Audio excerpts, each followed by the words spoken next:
आता 4:30 झालेत.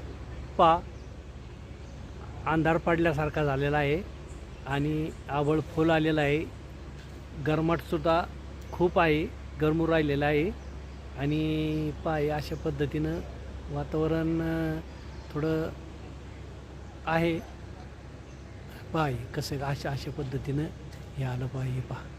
आणि कुठं कुठं असं वातावरण निर्माण झालं हे थोडं कमेंटमध्ये सांगितलं तर बरं होईल.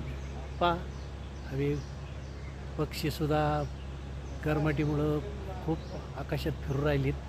पावसाचं वातावरण असल्यामुळे पक्ष्यांना अगोदरच चावल लागती ह्या वातावरणाची. माणसापेक्षा तरी पक्षी जास्त हुशार असावेत, कारण त्यांना पावसाची अगोदरच चावल लागती आणि ते सायरा वायरा इकडं आकाशात फिरू लागतात आणि चावल आपल्याला सांगतात. ते अशा पद्धतीनं आहे. कुठं असं वातावरण झालं ते सांगा बरं.